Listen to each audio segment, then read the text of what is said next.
Chapter 12, page 88. The promise of a smooth career, which my first calm introduction to Thornfield Hall seemed to pledge, was not belied on a longer acquaintance with the place and its inmates.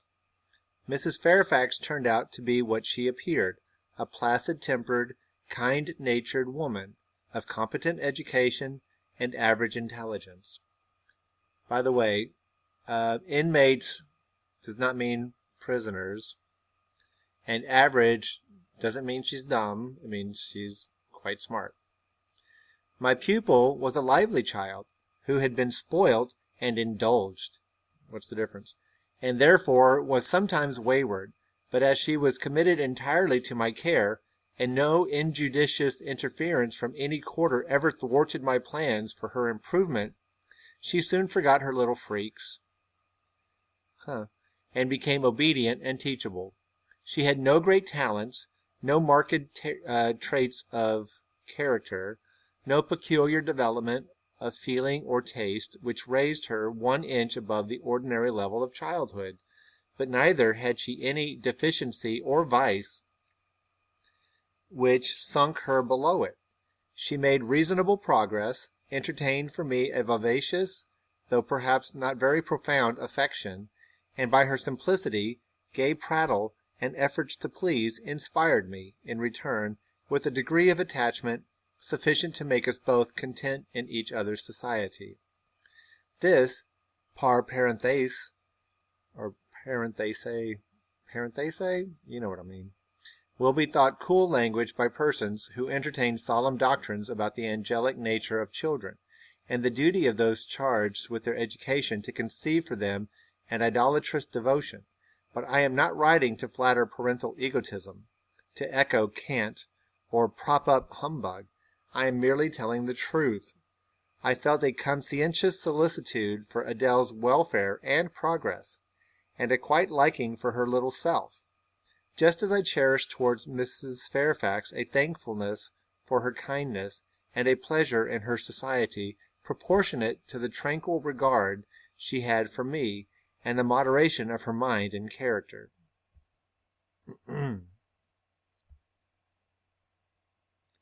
Anybody may blame me who likes when I add further that now and then, when I took a walk by myself in the grounds, when I went down to the gates and looked through them along the road, or when, while Adele played with her nurse, and Mrs. Fairfax made jellies in the storeroom, I climbed the 3 staircases, raised the trap-door of the attic, and having reached the leads, looked out afar over sequestered field and hill, and a long dim skyline, that then I longed for a power of vision which might overpass that limit, which might reach the busy world, towns, regions full of life I had heard of but never seen, that then I desired more of practical experience than I possessed, more of intercourse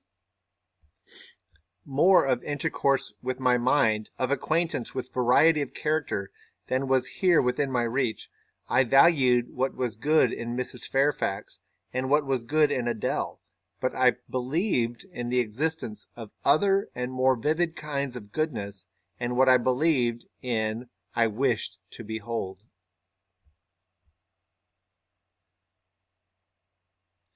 Who blames me?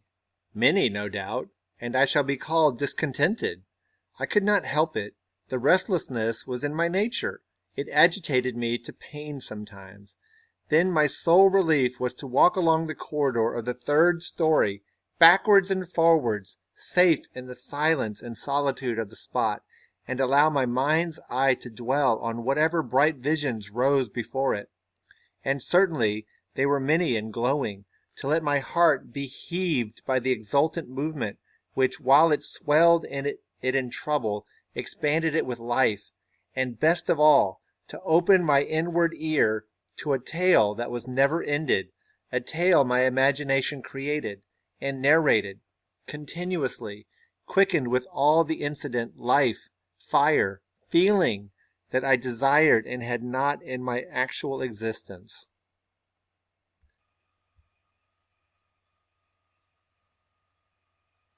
It is vain to say human beings ought to be satisfied with tranquility.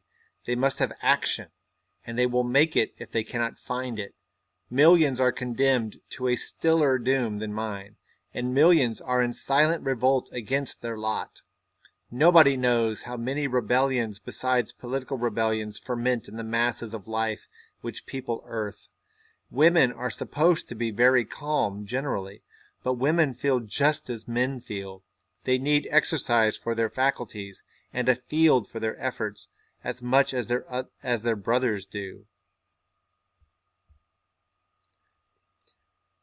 They suffer from too rigid a restraint, too absolute a stagnation, precisely as men would suffer, and it is narrow-minded in their more privileged fellow creatures to say that they ought to confine themselves to making puddings and knitting stockings, to playing on the piano and embroidering bags.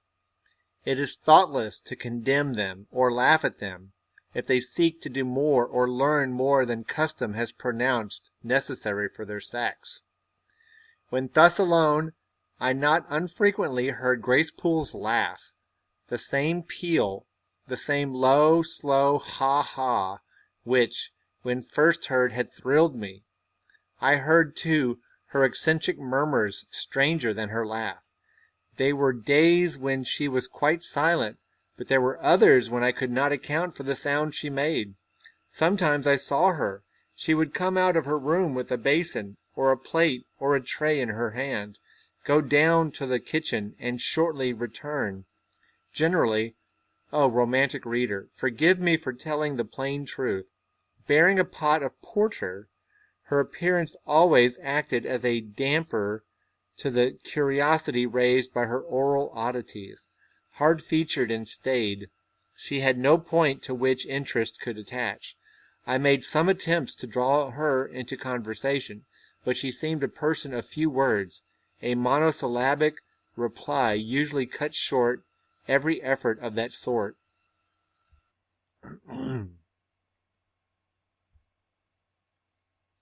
The other members of the household, viz., John and his wife, Leah the housemaid, and Sophie the French nurse, were decent people, but in no respect remarkable. With Sophie I used to talk French, and sometimes I asked her questions about her native country, but she was not of a descriptive or narrative turn, and generally gave such vapid and confused answers as were calculated rather to check than encourage inquiry. October, November, December passed away.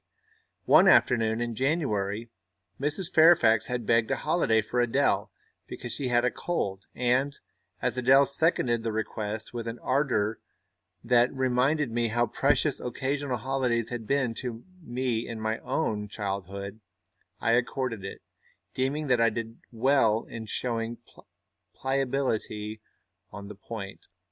It was a fine, calm day, though very cold. I was tired of sitting still in the library through a whole long morning. Mrs. Fairfax had just written a letter which was waiting to be posted, so I put on my bonnet and cloak and volunteered to carry it to Hay. The distance, 2 miles, would be a pleasant winter afternoon walk, having seen Adele comfortably seated in her little chair by Mrs. Fairfax's parlor fireside, and given her her best wax doll, which I usually kept enveloped in silver paper in a drawer, to play with, and a story-book for change of amusement, and having replied to her, "Revenez bientôt, ma bonne amie, ma chère Mademoiselle Jeannette," with a kiss I set out.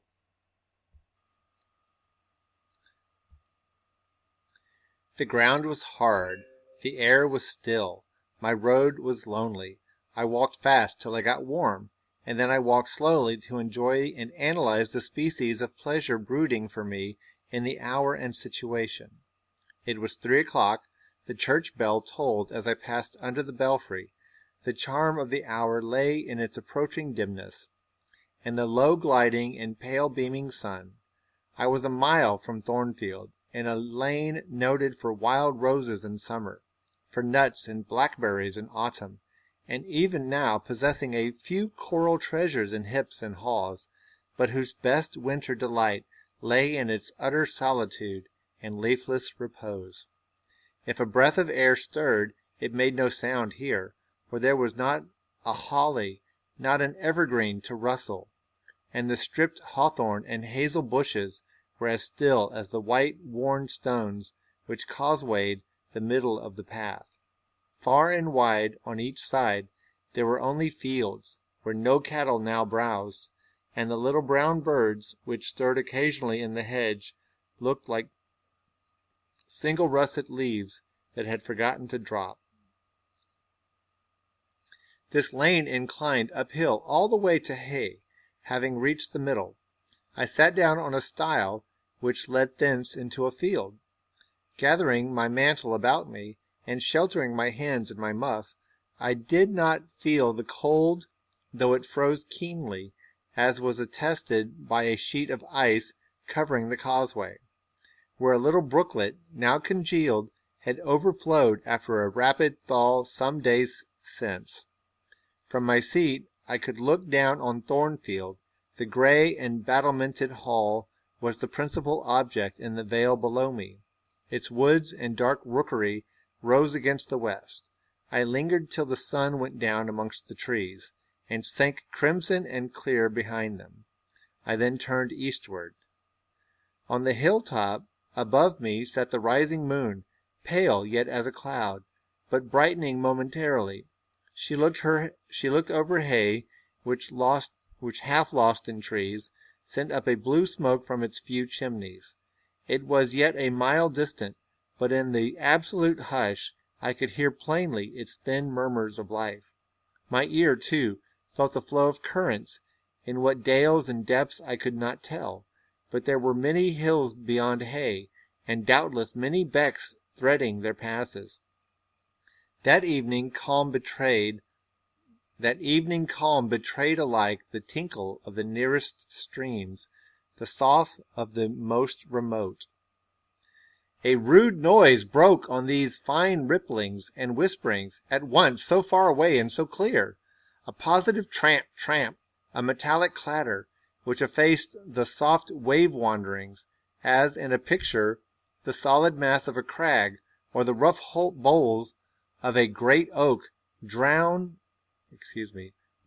in dark and strong on the foreground, effaced the aerial distance of azure hill, sunny horizon, and blended clouds, where tint melts into tint.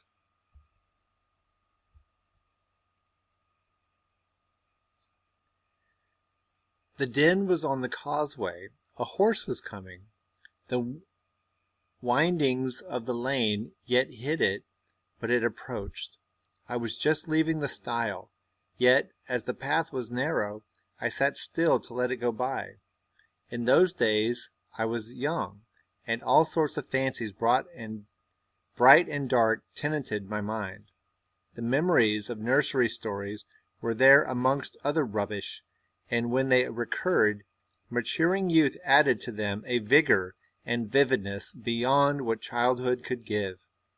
As this horse approached, and as I watched for it to appear through the dusk, I remembered certain of Bessie's tales, wherein figured a north of England spirit called a gytrash, which in the form of horse, mule, or large dog haunted solitary ways, and sometimes came upon belated travelers, as this horse was now coming upon me.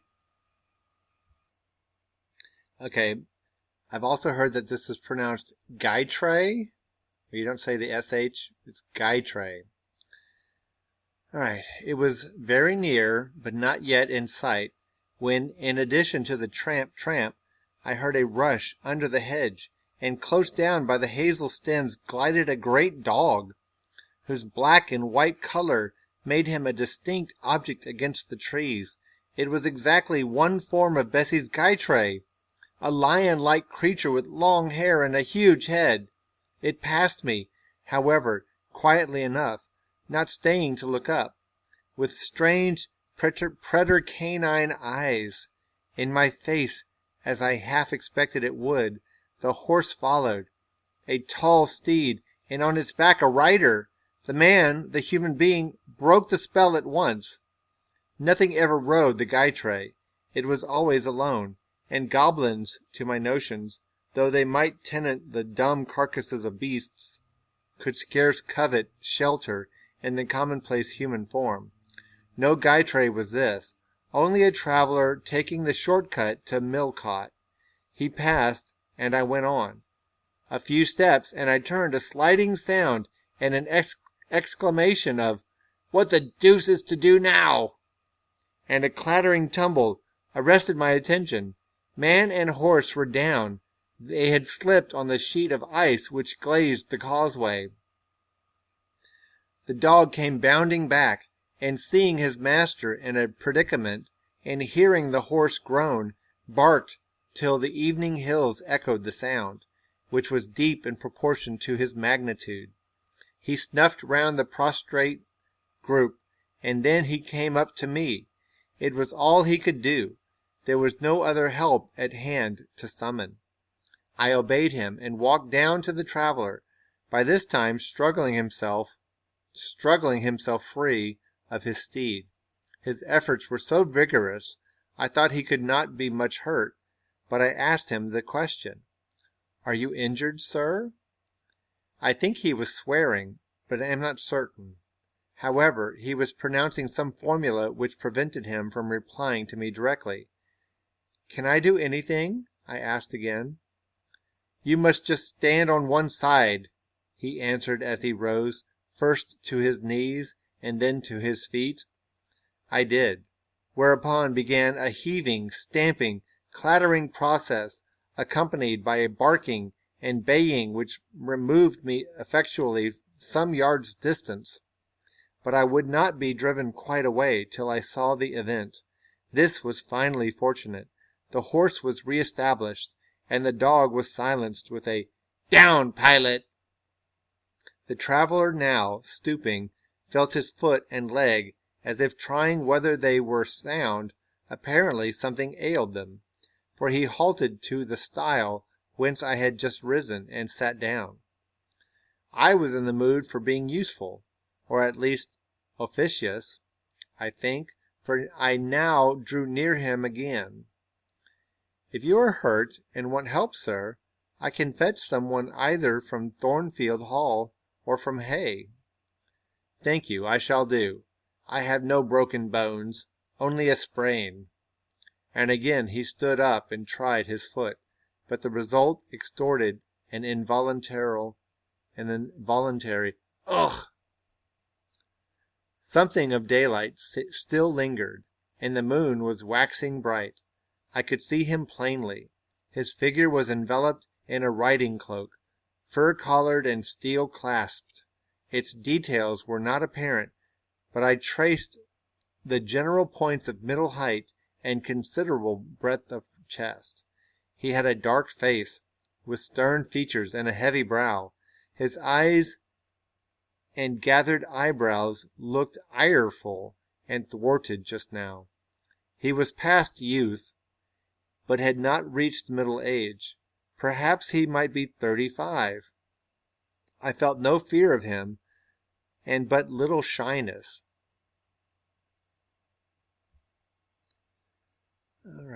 I felt no fear of him, and but little shyness. Had he been handsome, heroic-looking young gentleman, I should not have dared to stand thus questioning him against his will, and offering my services unasked. I had hardly ever seen a handsome youth, never in my life spoken to one. I had a theoretical reverence and homage for beauty, elegance, gallantry, fascination. But had I met those qualities incarnate in masculine shape, I should have known instinctively that they neither had nor could have sympathy with anything in me, and should have shunned them as one would fire, lightning, or anything else that is bright but antipathetic. If even this stranger had smiled and been good-humored to me when I addressed him, if he had put off my offer of assistance gaily and with thanks, I should have gone on my way, and not felt any vocation to renew inquiries. But the frown, the roughness of the traveler, set me at my ease. I retained my station when he waved to me to go and announced, "I cannot think of leaving you, sir, at so late an hour, in this solitary lane, till I see you are fit to mount your horse." He looked at me when I said this. He had hardly turned his eyes in my direction before. "I should think you ought to be at home yourself," said he, "if you have a home in this neighborhood. Where do you come from?" "From just below, and I am not at all afraid of being out late when it is moonlight. I will run over to Hay for you with pleasure, if you wish it. Indeed, I am going there to post a letter." "You live just below? Do you mean at that house with the battlements?" Pointed to Thornfield Hall, on which the moon cast a hoary gleam, bringing it out distinct and pale from the woods, that by contrast with the western sky now seemed one mass of shadow. "Yes, sir." "Whose house is it?" "Mr. Rochester's." "Do you know Mr. Rochester?" "No, I have never seen him." "Is he not resident then?" "No." Can you tell me where he is?" "I cannot." "You are not a servant at the hall, of course. You are—" He stopped, ran his eye over my dress, which, as usual, was quite simple, a black merino cloak, a black beaver bonnet, neither of them half fine enough for a lady's maid. He seemed puzzled to decide what I was. I helped him. "I am the governess." "Ah, the governess," he repeated. Deuce take me, if I had not forgotten. The governess! And again my raiment underwent scrutiny. In 2 minutes he rose from the stile. His face expressed pain when he tried to move. "I cannot commission you to fetch help," he said, "but you may help me a little yourself, if you will be so kind." "Yes, sir." "You have not an umbrella that I can use as a stick?" "No." "Try to get hold of my horse's bridle, and lead him to me. You are not afraid?" I should have been afraid to touch a horse when alone, but when told to do it, I was disposed to obey. I put down my muff on the stile, and went up to the tall steed. I endeavored to catch the bridle, but it was a spirited thing, and would not let me come near its head. I made effort on effort, though in vain. Meantime I was mortally afraid of its trampling forefeet. The traveler waited and watched for some time, and at last he laughed.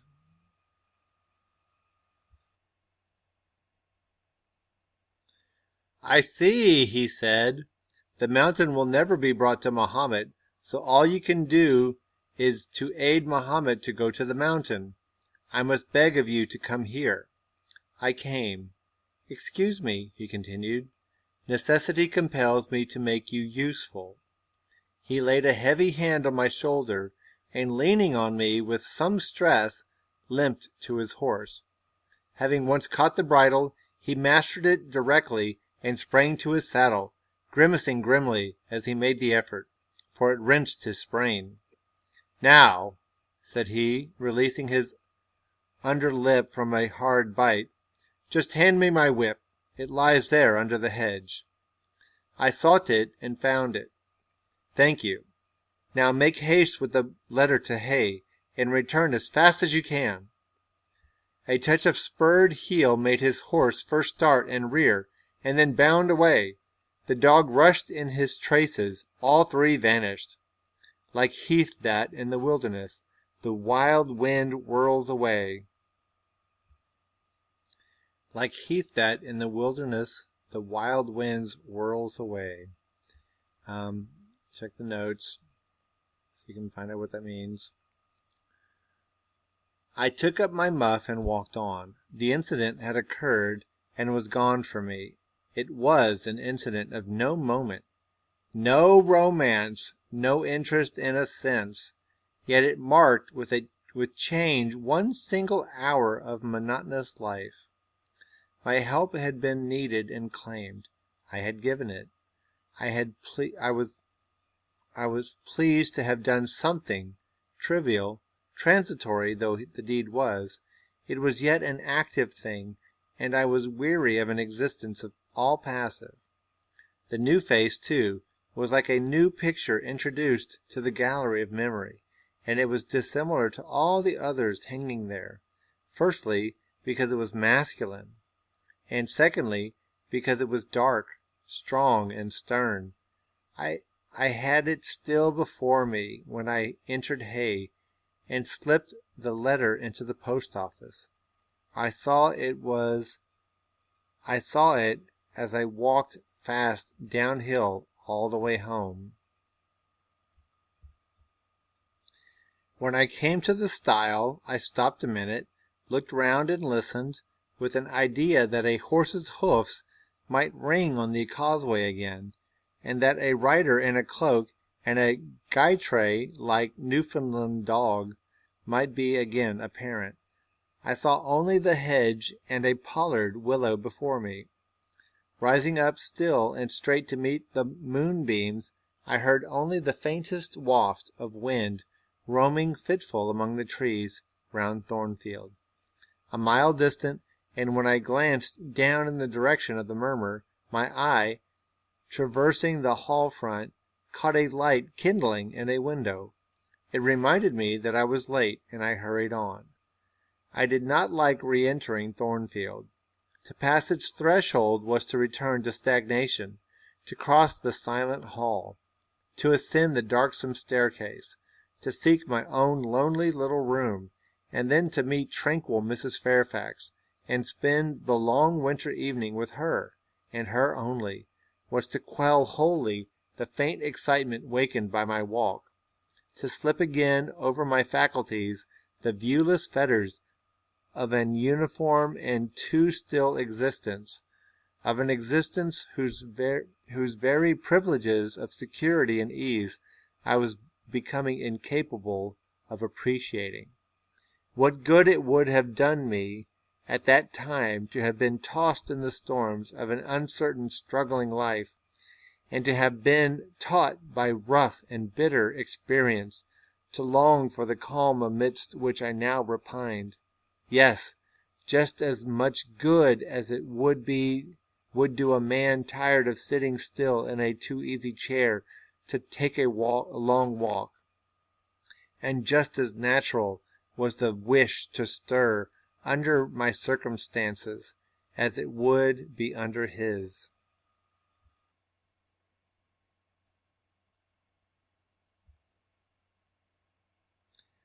I lingered at the gates.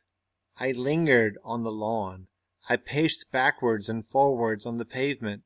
The shutters of the glass door were closed. I could not see into the interior, and both my eyes and spirit seemed drawn from the gloomy house, from the grey hollow filled with rayless cells, as it appeared to me, to that sky expanded before me, a blue sea absolved from taint of cloud, the moon ascending it in solemn march, her orb seeming to look up as she left the hilltops, from behind which she had come far and farther below her and aspired to the zenith, midnight dark in its fathomless depth and measureless distance, and for those trembling stars that followed her course, they made my heart tremble, my veins glow when I viewed them. Little things recall us to earth. The clock struck in the hall. That sufficed. I returned from moon and stars, opened a side door, and went in. Okay, take a moment to read all this.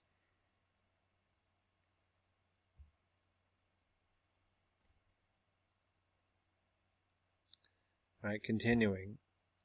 The hall was not dark, nor yet was it lit.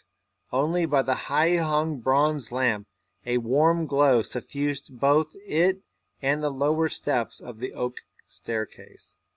This ruddy shine issued from the great dining room, whose two-leaved door stood open, and showed a genial fire in the grate, glancing on marble hearth and brass fire irons, and relieved purple draperies and polished furniture, in the most pleasant radiance. It revealed, too, a group near the mantelpiece. I had scarcely caught it, and scarcely become aware of a cheerful mingling of voices, amongst which I seemed to distinguish the tones of Adele, when the door closed. I hastened to Mrs. Fairfax's room. There was a fire there, too, but no candle, and no Mrs. Fairfax. Instead, all alone, sitting upright on the rug, and gazing with gravity at the blaze, I beheld a great black and white long-haired dog, just like the guy tray of the lane. It was so like it that I went forward and said, "Pilot?" And the thing got up and came to me and snuffed me. I caressed him, and he wagged his great tail, but he looked an eerie creature to be alone with, and I could not tell whence he had come. I rang the bell, for I wanted a candle, and I wanted to get an account of this visitant. Leah entered. "What dog is this?" "He came with master." "With whom?" "With master, Mr. Rochester. He has just arrived." "Indeed? And is Mrs. Fairfax with him?" "Yes," said and Miss Adele. "They are in the dining room, and John is gone for a surgeon, for master has had an accident. His horse fell, and its ankle is sprained." "Did the horse fall in Hay Lane?" "Yes, coming downhill. It slipped on some ice." "Ah, bring me a candle, will you, Leah?" There should be a comma right there. Comma. Leah brought it. She entered, followed by Mrs. Fairfax, who repeated the news, adding that Mr. Carter, the surgeon, has come, and was now with Mr. Rochester. Then she hurried out to give orders about tea, and I went upstairs to take off my things. Oh, so the guy that Jane met on the road was the owner of Thornfield, one Mr. Rochester. Who would have thought it?